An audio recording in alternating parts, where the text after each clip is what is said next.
সব থেকে সহজ পদ্ধতি হচ্ছে গণমাধ্যম।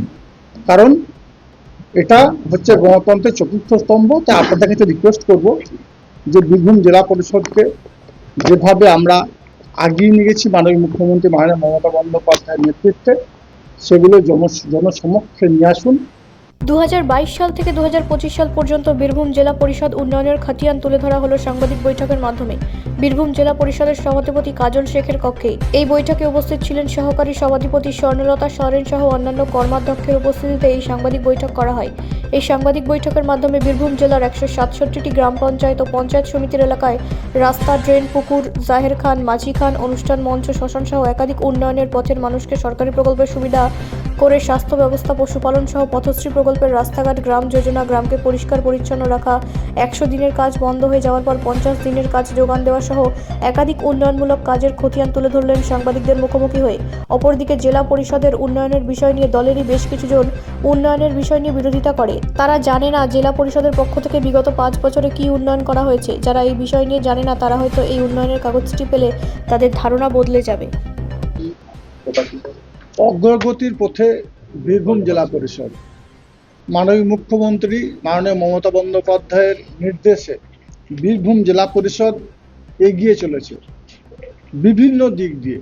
15 ফিনান্স থেকে শুরু করে, 5th ফিনান্স থেকে শুরু করে, আমাদের জন উদ্যোগ, জনস্বাস্থ্য থেকে শুরু করে, আমাদের বীরভূম জেলা পরিষদ পথশ্রী 1, পথশ্রী 2, পথশ্রী 3 থেকে শুরু করে আমাদের কেন্দ্রীয় সরকার যে বাংলাকে তথা বীরভূম জেলাকে বঞ্চনা করেছে, 100 দিনের কাজে টাকা দেয়নি, আবাস যোজনা টাকা দেয়নি, তৎসত্ত্বেও মাননীয় মুখ্যমন্ত্রী মাননীয় মমতা বন্দ্যোপাধ্যায় আমাদের রাজ্য সরকারের নিজস্ব তহবিল থেকে, নিজস্ব অর্থ ভাণ্ডার থেকে যে টাকা দিয়ে বীরভূম জেলা পরিষদকে এগিয়ে নিয়ে গেছে, তারই নথি আপনারা তুলে দিলাম।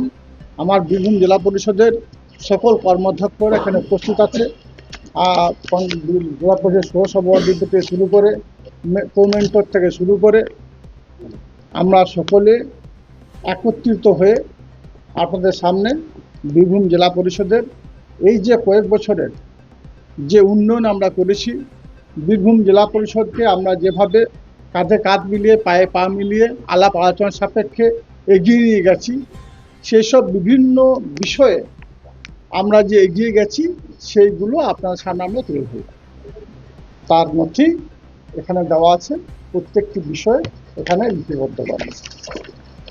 সেটাই আজকে আপনাদেরকে ডেকে আপনার সঙ্গে তুলে ধরার চেষ্টা করছি। কারণ আমরা জানি গণতন্ত্রের চতুর্থ স্তম্ভ হচ্ছে সংবাদ মাধ্যম।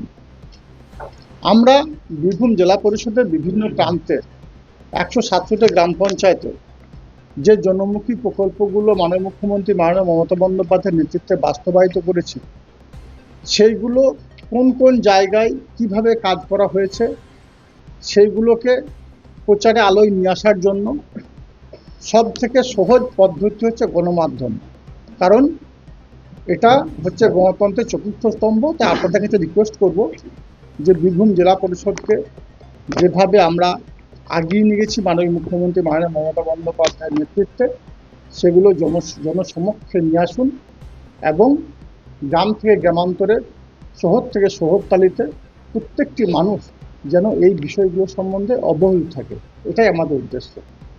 Thank you.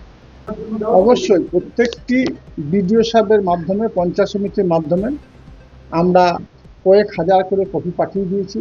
তাছাড়াও আমাদের যারা জেলা পরিষদের সদস্য আমরা যারা আছি, আমরাও প্রত্যেককে প্রায় 2000 করে কপি আমরা জেলা পরিষদ থেকে নিয়েছি। আমরা গ্রামে গ্রামে এগুলোকে বিতরণ করব এবং পঞ্চায়েত সমিতির যারা মেম্বার আছে, গ্রাম পঞ্চায়েতে যারা প্রধান আছে, তাদের কাছেও ওই কপিগুলো পাঠিয়ে দেওয়া হয়। অবশ্যই সেই বিষয়টাই 26-এর নির্বাচনের প্রাককালে বিভিন্ন সময়ে বিভিন্ন দিকে আমরা বিভিন্ন ধরনের মন্তব্য পাচ্ছি যে বীরভূম জেলা পরিষদ সঠিকভাবে উন্নয়ন করেনি, সঠিকভাবে কাজ করেনি। তাই সংবাদ মাধ্যমের মাধ্যমে এবং আমাদের জনপ্রতিনিধিদের মাধ্যমে আমরা গ্রাম থেকে গ্রামান্তরে পৌঁছে দিতে চাই যে বীরভূম জেলা পরিষদ কোন কোন বিষয়ে, কোন কোন গ্রামে, কোন কোন এরিয়ায়, কোন কোন শহরে, কোন কোন মিউনিসিপ্যালিটি এরিয়ায় যে কাজগুলো আমরা করেছি সেগুলো তুলে ধরার চেষ্টা করেছি এবং সেগুলোকেই মানুষ দেখলে বুঝতে পারবে যে বীরভূম জেলা পরিষদ এই কয়েক বছরে কতটা এগিয়ে গেছে, কতটা এগিয়ে আছে এবং কোন কোন ডিপার্টমেন্টে কতটা কাজ করেছে। ব্যুরো রিপোর্ট, রাষ্ট্রীয় প্রসার বাংলা।